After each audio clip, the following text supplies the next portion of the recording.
When a person talks to Allah, he doesn't only talk with what comes out of his mouth. Sometimes your behavior can also indicate a good or bad expression. For example, the way I look at you like this is a message. By the language of my behavior, I say that I don't want you here. Similarly, azan, the call for prayer, is being recited for the Fajr, the morning prayer. Hayya ala Salah, Allah wants you to come to the prayer, but you don't go. What did you want to mean by the behavior? By the language of your behavior, you say that I am not coming, Allah. Zuhur time approaches, but no.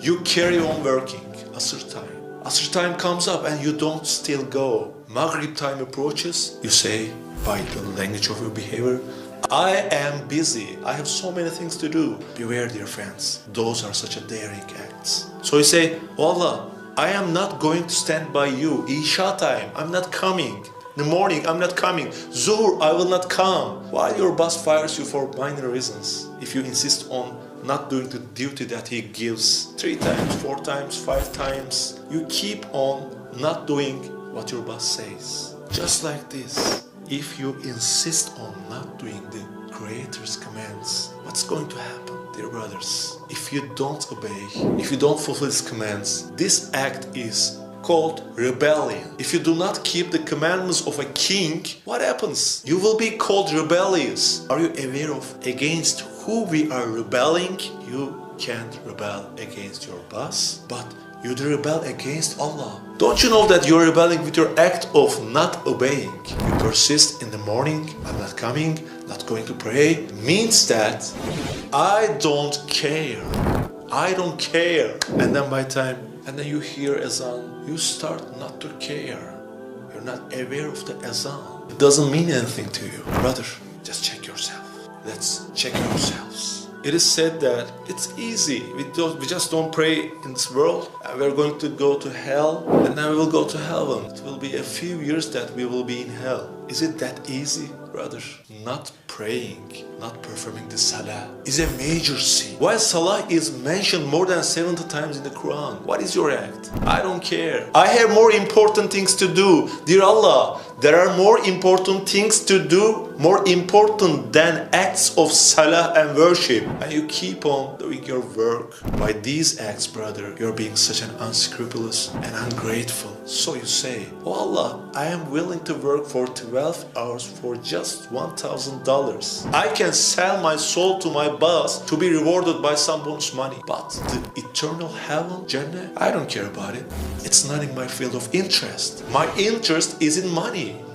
My boss gives me money, but Allah doesn't. Allah doesn't give me any money. I never received from Allah. Don't we express these by the language of our behavior? Ask it to your conscience. It's not necessary to actually say it by your mouth. You can say it by your behavior. Not going will express the same meaning with saying I am not going. So pay attention. Devil is in the detail. We have been deceived by devil. Otherwise, we all have a common sense, don't we? 12 hours for $1,000. On the other hand, 1 hour Salah and eternal heaven. Okay, yes, to 12 hours for 1,000, but sorry, I am not interested in 1 hour Salah in a day and having an eternal heaven. Doesn't it sound foolish? We need to regain our consciousness. The devil has been deceiving us for a long time. It brought us to this situation. My dear brother, remember the reality of death. Death does not die. The appointed hour is unknown. It may come at any time. It may come right now.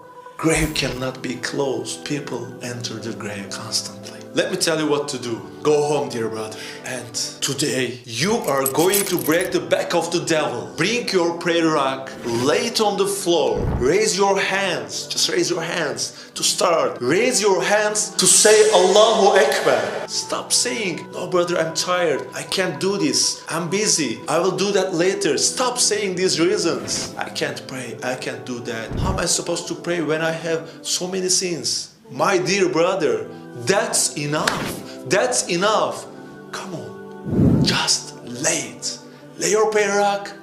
How could one be such a fool? An eternal heaven. Listen, brother.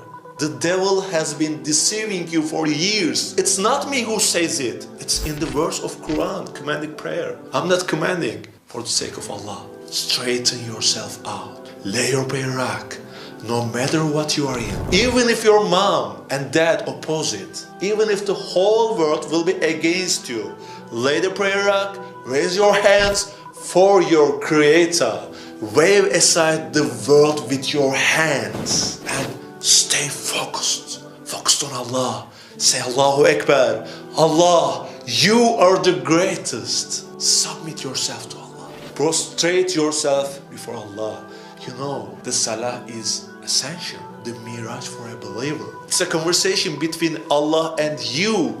You have an appointment with Allah. And the Isha prayer. Don't you want to communicate with Him? Come on. Lay the prayer rack, raise your hands, wave aside the world with your hands and fold your hands and say, my Lord, my heart is only satisfied when I remember you. Dear Allah, these worldly things do not satisfy my heart. Brother, pray to Allah. Say, dear Allah, let me maintain the action of prayer. Make me walk in the right way, straight path. Your commandments. Lay the prayer rack, whatever happens. Today is your day. Now, what is your answer to your Creator? No, I am not going to pray. Or yes, today is my day.